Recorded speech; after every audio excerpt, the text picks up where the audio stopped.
So the Grineer had been right about Lotus all along. They gave us hints, showed us a lot of things, mentioned different things, made different phrases and quotations, and even revealed some things during cinematic quests, and we outright disregard a lot of these things. So today on Warframe Explained, we're going to be diving a little bit much deeper into Warframe lore, taking a look at the Grineer, take a look at the Orokin, and we will merge them to create a Grineer-Orokin connection, and also put all of this together to give you some Margulis Natal connection as well. And all this will be going on right here on Warframe Explained. Hello everyone, it's DA here. Hope you guys are doing great. Hope you are doing amazing. Today I'm bringing you guys some really incredible pieces that I've put together after playing the Apostasy Prologue quest. Now just a quick note to a lot of viewers out there, if you haven't played this quest already and you don't want spoilers, this video is going to be filled with a lot of those, so you can pause it, go ahead and play the quest, enjoy it, feel that first time experience, and then after you've done so, come back and join us and have some fun as we go and journey into this amazing discussion. With that said and done, let's go ahead and get started.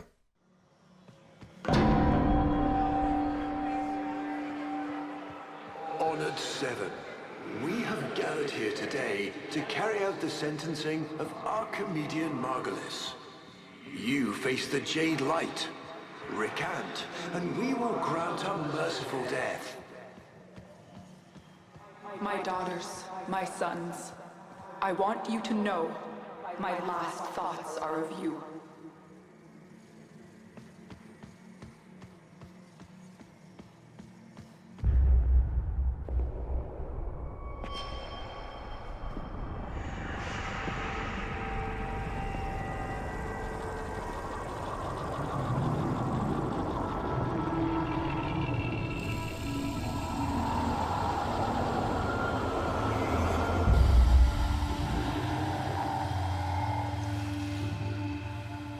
How long have we waited for this moment?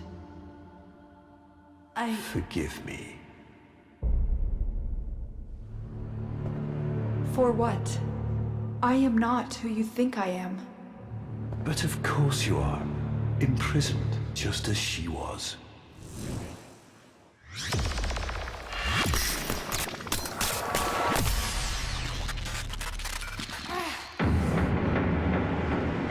Ballas.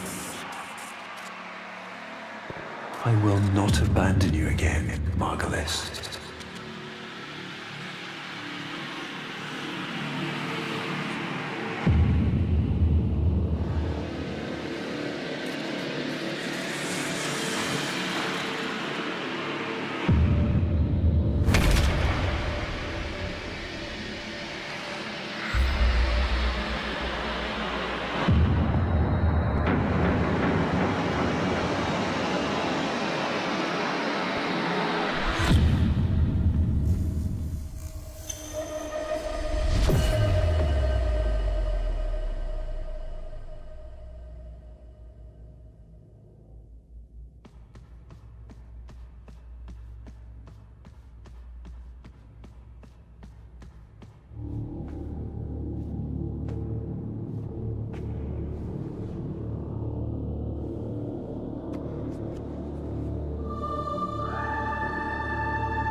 As a lot of you can see, that was incredible, that was well made, and that was amazing at the same time.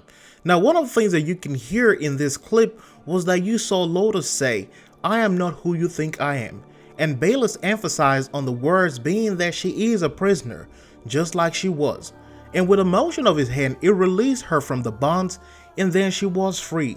She took off the helmet, dropped it, and then followed Ballas into the rift. Now, for a lot of us who have played Warframe for a while, that was something quite puzzling. It makes you wonder why Lotus will do that to us. You've known her for 4 years, you've known her for 3 years.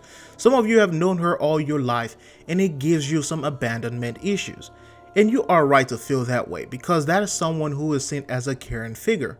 However, I'm going to break down some things and also show you some things that may also help you understand why she did this and why those things happened. Now, there were several things to point out after this encounter or during this encounter. Playing the previous cinematic quest and also playing this Apostasy Prologue will help you understand that when Margulis was sentenced to death by the Jade Light, the result of this was actually something quite different. When the Orokin kill people or when they sentence someone to death, I believe that they do not do it the same way most people will think. While most or some civilizations may put people behind a firing squad, I believe that the Orokin actually tamper with the mind. This is something that we've seen a little bit of and also got some understanding from with the Octavius Anthem quest comics. During that quest, we can see that Sevelin Suda actually went through the same process. Sevelin Suda was getting old and losing her memory, so she went through a permanent transference, a procedure which the body is left behind and the mind transcends into a different form. She now resides within the Cephalon Weave. Now, my belief is that at the fall of the Orokin Empire, the sentient known as Natak took the helmet off from Margulis' dead body and placed it upon her own. Now, she realized that the origin system needed the Tenno and also that the Tenno needed someone to guide them.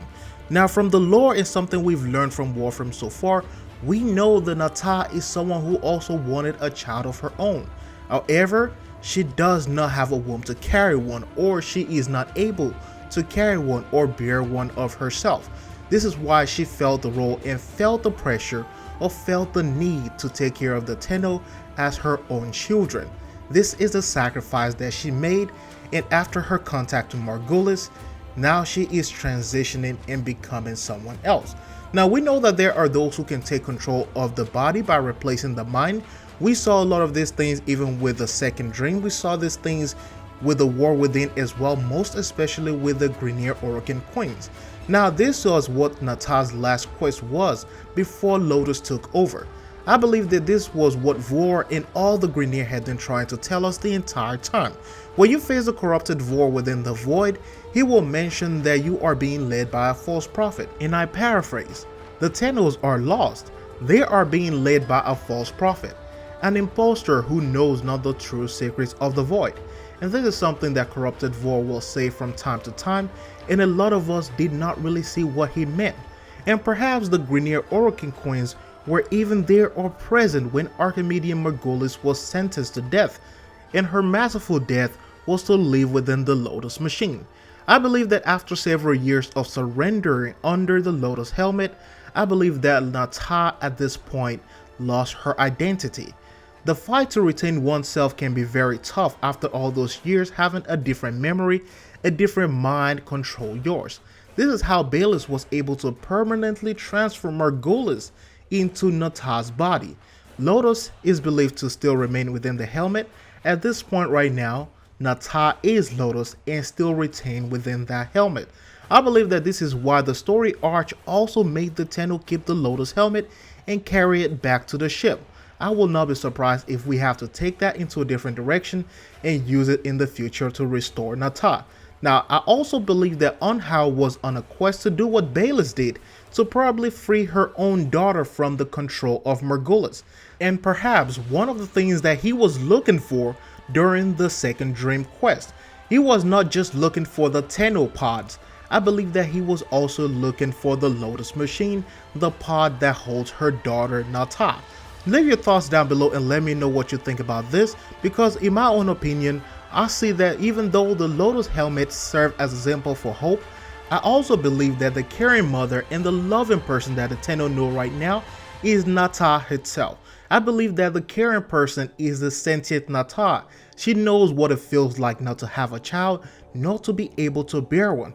And to Margulis, we are basically test subjects. We are basically a tool to use. And I also believe that after all these years, she regrets doing what she did for the Tenno, and this is why she is leaving us to go on and of course be with Bayless. Now, that is just my theory. Those are some of the things that I also uncovered, and if you have other ones, leave them down below as well. I'll be excited to read a lot of those.